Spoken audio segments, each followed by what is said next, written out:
Record. Okay, सो इसमें इस lecture में सबसे important is this point. Secondly, आपने इसका जो है कि प्रोसीजर, जो टेक्निक इसमें यूज हो रही है वो है डिफरेंट एंगल से कंप्यूटर प्रोसेसिंग होती है, और डिटेक्टर सिस्टम होता है बेसिकली वो घूमता है गेंट्री के अंदर। What is gantry? Gantry is ये वाली जो चीज़ है ना, इसके अंदर डिटेक्टर्स घूमते हैं, और this is what we call के हमें क्या मिलता है। डिटेक्टर सिस्टम जो है वो उसको ओवरऑल, एक मिनट, हाँ। सो डिटेक्टर जो है उसे ओवरऑल क्या करता है, आपको प्रोसेस करके देता है। अब इसमें आपको क्रॉस सेक्शनल इमेजेस मिलेंगी या स्लाइसिस में। बेसिकली क्रॉस सेक्शन होता है एक, और उसमें आपको सेक्शंस में मिल जाती हैं, आपको इमेज से देख के अंदाजा हो जाता है। अब ये किस लिए यूज होता है? Bones, blood vessels and soft tissues inside the body, ठीक है। दीज आर द थिंग्स जो आपने ना सिटी का बेसिक, अगर आपको कोई पूछ ले तो आपने ये बताना है, ठीक है। ये इसकी टेक्निक है कि ये किस तरह, ये इसका लाइक प्रिंसिपल है, this is principle and this is technique, ठीक है। ट्रॉमा के केसेस में, इंजरी के केसेस में, मेडिकल सर्जिकल इन चीज़ों में यूज है। बेसिक आपके पहले दो पॉइंट्स इंपॉर्टेंट है जो आपको पूछे जाएंगे, ठीक है। ओके, नेक्स्ट आ जाए। गॉडफ्रे हाउसफील्ड जो है बेसिकली इसने डिजाइन किया था, एंड ये एक आपको याद होना चाहिए। ओके, सो दिस इज इसके पार्ट्स, ये पार्ट्स आपको याद होने चाहिए। ओके, नाउ अच्छा, इसमें ये बेसिकली 2D और 3D का कॉन्सेप्ट दे रहे हैं, which is I think it's trash. आप लोगों को खुद पता होगा।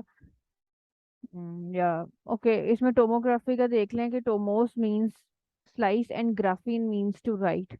तो दिस इज आपको थोड़ा सा, जैसे आप कहते हैं कि ओरिजिन वर्ड का पता होना चाहिए, स्लाइस एंड ग्राफीन, या ठीक है। तो ये वो चीज़ें हैं। Cross section again. Okay, this is something important. Because of inherent high contrast, इसमें रेजोल्यूशन हमारी कॉन्ट्रास्ट बहुत अच्छा आ जाता है। तो टिश्यूज जो फिजिकल डेंसिटी में डिफरेंट करते हैं वो लेस देन 1% से भी डिस्टिंग्विश हो जाते हैं आराम से। फॉर एग्जांपल, हमारा लंग टिश्यू और लिवर इकट्ठा पड़ा होता है, अगर हम अल्ट्रासाउंड पे देखें तो हमें इतना खास डिफरेंस नजर नहीं आएगा फिजिकल डेंसिटी की बेस पर। लेकिन जब हम सिटी करते हैं तो हमें 1% के डिफरेंस के साथ भी चीज़ें नजर आती हैं, ठीक है। वहां पर हमें काफी सॉफ्ट स्ट्रक्चर्स जो है वो आइसो इकोइक नजर आते हैं अल्ट्रासाउंड पे, लेकिन सिटी में अगर हम देखें तो हमारे पास जो, और सॉफ्ट टिश्यू एक्सरे में तो बिल्कुल ही नजर नहीं आता। तो अगर हम बात करें सिटी पे तो इसमें देखें हमारे पास ये सबसे मेजर एक बेनिफिट है। क्विकर स्कैन्स हैं। अच्छा, ये देखें किसके लिए यूज होता है? कैल्सिफिकेशंस को दिखाने के लिए। अगर मेटालिक ऑर्बिटल फॉरेन बॉडी है, फॉर एग्जांपल हमारी फॉरेन बॉडी मींस कि कोई भी चीज़ बाहर से अंदर चली जाती है और फॉरेन बॉडी है, तो उसकी आइडेंटिफिकेशन डेंसिटी की बेस पे बहुत अच्छे तरीके से हो जाती है इसके ऊपर। Okay, so moving on to the next slide, हम लोग देखते हैं कि अगेन इसके यूजेस हैं बेसिकली। एक्सटेंट और कन्फिगरेशन ऑफ द लीजन देखने के लिए, लीजन का effect on adjacent structures, precise location, this is the main point. Precise locate करते, बिकॉज 3D इमेज आपको डेप्थ का भी बताएगा, लेंथ का भी बताएगा, विड्थ का भी बताएगा कि लीजन कितना बड़ा है। ये लीजन है, ये इतने साइज में कैसा है, इतने साइज में कैसा है, और पीछे कितना फैला हुआ है, ठीक है। This is what you call 3D image, ठीक है। सर्जिकल अप्रोच के लिए आपकी जो मॉर्बिडिटी है उसको मिनिमाइज कर देता है, बिकॉज अक्सर ये होता है कि हमें छोटी चीज नजर नहीं आती और वो बढ़ती चली जाती है। इसका ये होता है कि उसी टाइम आइडेंटिफिकेशन आइडेंटिफिकेशन होती है, and you are easily saved from the prone condition जो हमारे सिवियर हो जाती हैं। ओके, ये है कि एक्सरे टेनुएशन होती है, degrees of attenuation for that form basis. Okay, this is something which is, आपको सबको पता ही है कि टेनुएशन होती है, और रेडिएशन जो है वो डिटेक्टर से कपल्ड होती है, और उससे ये दिस इज, ये बहुत वो है, ऐसी सी स्लाइड है। X ray tube emits thin collimate. अच्छा, ये देखें, ये फैन शेप्ड बीम एक्सरेस की निकलेगी, वो टेनुएट होगी जैसे वो टिश्यूज के थ्रू जाएगी और वो डिटेक्ट हो जाएगी। दिस इज वो ही टेक्निक। दिस इज इम्पोर्टेंट, आपको ये टर्म्स आने चाहिए। वॉक्सल। ओके, वॉक्सल क्या होता है? मैं आप लोगों को बता देती हूँ। वॉक्सल बेसिकली ये आप जब देखते हैं, सबसे पहले आपको पिक्सल का कॉन्सेप्ट आना चाहिए। ये है पिक्सल। ठीक है, आपने इसको कहाँ से देखा? यहाँ से देख रहे हैं आप इसको। ठीक है, ये इसकी। ठीक है, और एक आप इसको कहाँ से देख रहे हैं? यहाँ से। दिस इज 2D इमेज और इसको हम पिक्सल कहते हैं। This is unit picture element. हमारे पास जब इमेज, ये इमेज आई है, ठीक है, इसके अंदर इस तरह करके ना स्लाइसिस होते हैं। अब इन स्लाइसिस को जब हम ऐसे देखते हैं तो बेसिकली हमने ये पिक्सेल्स देखे हैं। ठीक है, इसी को जब हम उठाकर, इस पिक्सल को जब हम उठाते हैं और हम इसको 3D में देखना चाह रहे हैं ऐसे, तो बेसिकली व्हाट इज दिस? ये हमारे पास वॉक्सल बन जाता है। Unit attenuating volume of material. कि एक तो अटेनुएशन, ये इतना पोर्शन जो अटेनुएशन करेगा, यूनिट पिक्चर एलिमेंट है ये पिक्सल कहलाएगा। लेकिन अगर हम देखें यूनिट वॉल्यूम, अगर अटेनुएशन शो करे, ये पूरा वॉल्यूम जो अटेनुएशन शो कर रहा है, दिस इज वॉक्सल। रे प्रोजेक्शंस, मैट्रिक मैट्रिक्स बेसिकली ये जो मैंने ड्रॉ किया है ना, ये मैट्रिक्स है, numerical representation of an object. इसमें आपको पता चलेगा कि 15, ये CSF है, ये CSF है तो इसका 15 है। ये वाला जो टिश्यू है ये ट्यूमर है, तो ट्यूमर आपको ये, या सिस्टेसिस्ट आपको 10 हाउसफुल यूनिट शो कराएगा। वाटर से करीब, वाटर का 0 होता है, तो ट्यूमर सम अबाउट 10 होगा, 4 होगा, इस तरह करके। ये न्यूमेरिक रिप्रेजेंटेशन है, इसको हम मैट्रिक्स कहते हैं। ठीक है, और इसके अंदर वॉक्सल होते हैं और पिक्सल होते हैं। जो यूनिट पिक्चर एलिमेंट होता है वो पिक्सल होता है, जो यूनिट अटेनुएटिंग वॉल्यूम होता है वो होता है हमारे पास वॉक्सल। अच्छा, विंडो आ गई। अच्छा, विंडो इज बेसिकली कि ये आपने इमेज देखी, इसमें आपने ये विंडो सिलेक्ट की है, आपने कहा है कि विंडो विड्थ है बेसिकली ये, इतनी विड्थ आपने सिलेक्ट की है कि यहाँ से यहाँ तक ये वाइट रहेगा और ये ब्लैक। ठीक है, इसके दरमियान 2 से 3 शेड्स आएंगे ग्रे के। ठीक है, अगर आप लंबी सी विंडो विड्थ सिलेक्ट कर लेते हैं, लाइक आप यहाँ से, ये विंडो विड्थ है, इसमें आएंगे कोई 10 शेड्स ग्रे के, तो विंडो विड्थ आपने बढ़ा ली। ठीक है, ये होता है। अब विंडो लेवल क्या है? इसी का centre point window level. Window level जो हमारा रीजन ऑफ इंटरेस्ट होता है ना, हम उसके ऊपर विंडो लेवल, उसको उसके ऊपर सिलेक्ट करते हैं, विंडो लेवल मिड पॉइंट।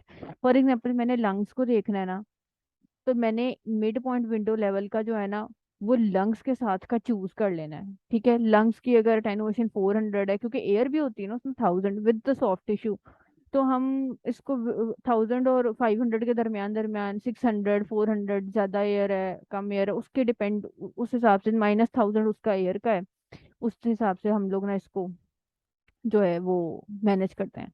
तो हम लोग विंडो लेवल जो है वो centre, the number eight which the window setting is centred, centre value जो है ना उसकी, वो हम रखते हैं, और उसको हम वो रखते हैं जो हमारा रीजन ऑफ इंटरेस्ट है। जैसे लंग्स होंगे तो मैं लंग्स के अकॉर्डिंग इसको सिलेक्ट करूंगी। ठीक है, ओके।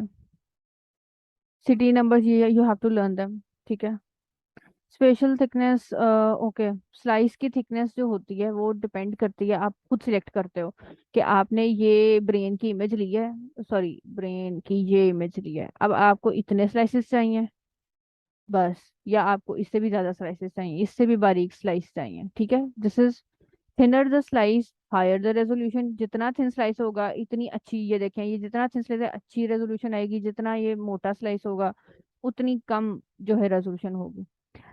स्लाइस थिकनेस इतने से इतने तक आप सेलेक्ट कर सकते हैं। और आई के लिए ऑप्टिमल क्या है? जैसे वेरी रेयर क्वेश्चन, रेयर के very important question, special situation like orbital apex, thinner slice. Okay, this is general information, ये पूछ सकते हैं हम, जो बेसिक डिटेल्ड है। आप लोगों से मेरा नहीं ख्याल इतना डिटेल में पूछा जाएगा, लेकिन दीज आर द मेजरमेंट्स। ये मेजरमेंट्स आपको आसानी से कोई भी, मतलब इम्पोर्टेंट है, लेकिन ये डिटेल्ड है बेसिकली।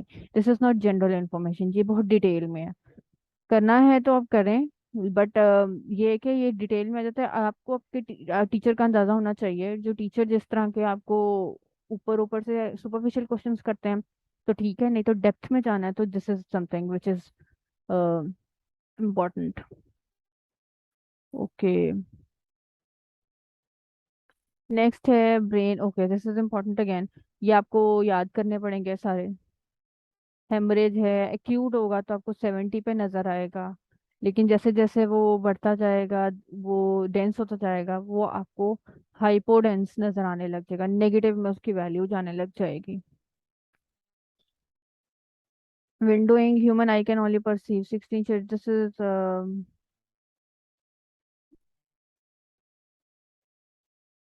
अच्छा ये आप छोड़ दें स्लाइड, ये तो ऐसे ही है। विंडो, ये इंपॉर्टेंट स्लाइड है। ये करें कि the range of household unit of all tissues of interest जो होते हैं वो उसके अंदर शामिल होती है विड्थ में। Tissues in this range will be displayed in various shades of grey. Tissues with household unit outside the range are displayed as white और ब्लैक। जो मैंने आपको एक्सट्रीम बताई थी, ये एक्सट्रीम है। इसके बाहर यहाँ पर वाइट आएगा, यानी इसके बीच वाले जितने शेड्स हैं वो ग्रे के होंगे, एंड जो इसके एक्सट्रीम्स पे होगा बाहर वो ऐसे होएगा वाइट और ब्लैक। ठीक है। तो अब हमें जो रीजन ऑफ इंटरेस्ट चाहिए वो विंडो लेवल का चाहिए होता है। हम लोग क्या करते हैं कि central H unit of all numbers in the video, अब जो हमारे जो वो सेंट्रल होता है हम लोग उसको सिलेक्ट कर लेते हैं for our region of interest. ये क्लियर हो जाएगा पॉइंट आगे जाके आप लोगों को। ये विंडोज ये देखें किसके लिए कितना, ये विंडो विड्थ है और ये विंडो लेवल है। ये you have to learn them. क्या आपको ब्रेन की विंडो देखनी है तो क्या बोन विंडो देखिए, खाली बोन विंडो में you are not seeing the soft tissues. इन सब ड्यूरल में आपको सब ड्यूरल ही नजर आ रहा है कि ये ड्यूरा मैटर जो है उसके अंदर अंदर ये जितना है, ये चीज ज्यादा क्लियर नजर आ रही है। Contrast enhancement, this is also important. IV के बाद आपको वो चीज जो है वो एरिया जो है वो थोड़ा सा कॉन्ट्रास्टेड नजर आता है, यानी बाकी चीजों से थोड़ा सा ब्राइट, ज्यादा ब्राइट भी नजर आता है और कम ब्राइट भी, according to the structure you are studying. तो कंट्रास्ट मीडियम हम करते हैं orbit as orbital fat provides. अच्छा हम लोग वो कहते हैं कि ऑर्बिटल पैथोलॉजीज में विदाउट इन्फ्यूजन ऑफ कंट्रास्ट भी आप काम चला सकते हैं, बिकॉज उसका जो फैट होता है ना आई का ऑर्बिटल फैट, वो इंट्रिंसिक बैकग्राउंड खुद ही क्रिएट कर देता है। तो आपसे पूछा जा सकता है कि आई आई की एग्जामिनेशन ऑप्टिक ऑप्टिक एग्जामिनेशन के लिए यूज होता है contrast, so that's a no, कि इसके लिए नहीं यूज किया जाता। Why? Because orbital fat provides the intrinsic contrast. ये जब हम डाल देते हैं तो वो ब्राइट नजर आता है कॉन्ट्रास्ट। एंड नेक्स्ट स्लाइड, ये आपको कॉन्ट्रास्ट का बेसिकली वो बताया हुआ है कि व्हाट इट डज। ठीक है, increases the brightness evaluation of optic chiasma parasellar region and extra orbital extension of orbital tumours is best. इन सब कुछ ये जो सारी ये हमारे पास पैथोलॉजीज हैं, इन सबको देखने के लिए हम क्या करते हैं, विद कॉन्ट्रास्ट इन्हांसमेंट, इसकी इन्हांसमेंट के साथ हमें नजर आता है। और ये इसका फंक्शन वो है vascular cystic lesions, optic nerves के लीजन्स और मेनिंजियोमास ग्लायोमास। आपसे ये चीजें पूछी जा सकती हैं, सिंपल सी बात है, what are the uses of contrast in optic region, orbital region, तो आपको ये सब कुछ बताना पड़ेगा।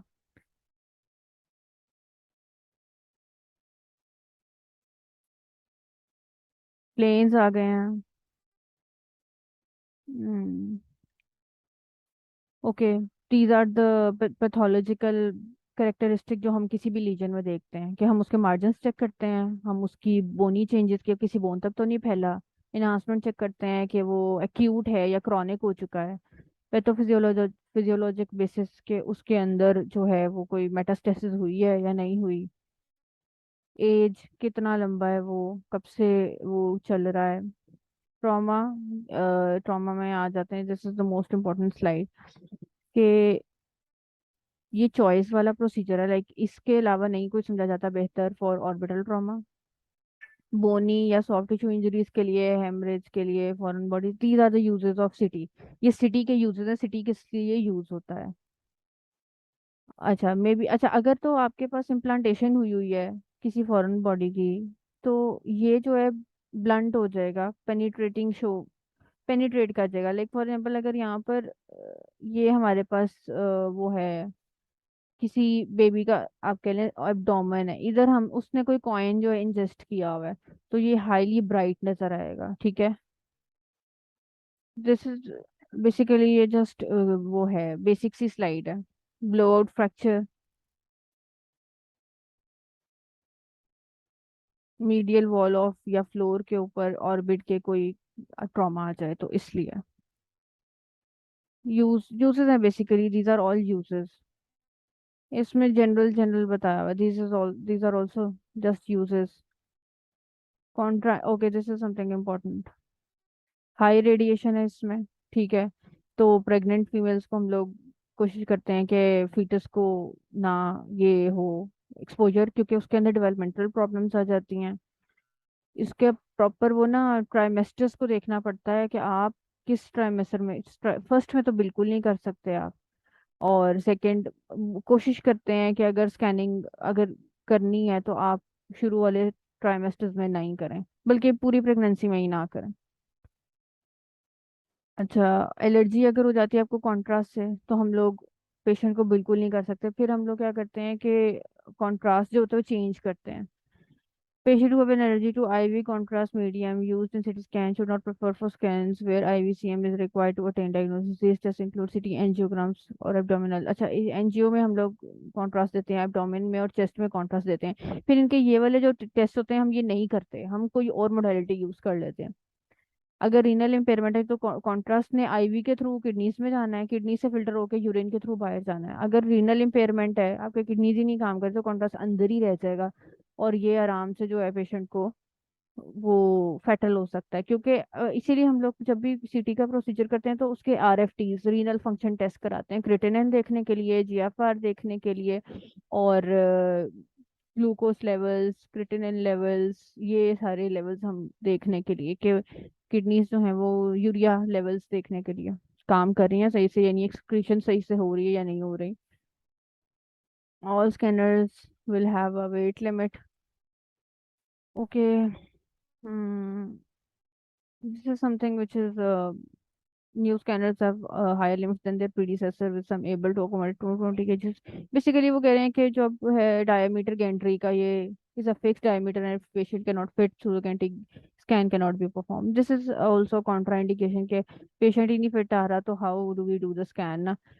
तो अब तो खैर इसका वो बढ़ गया है कि अब हमारे पास मशीनरी अच्छी आ गई है, डेवलपमेंट काफ़ी हो गई है, तो ये वाला जो इशू है वो फिक्स भी हो सकता है। कॉमन डायमीटर कितना है आपने ये याद रखना है, ठीक है।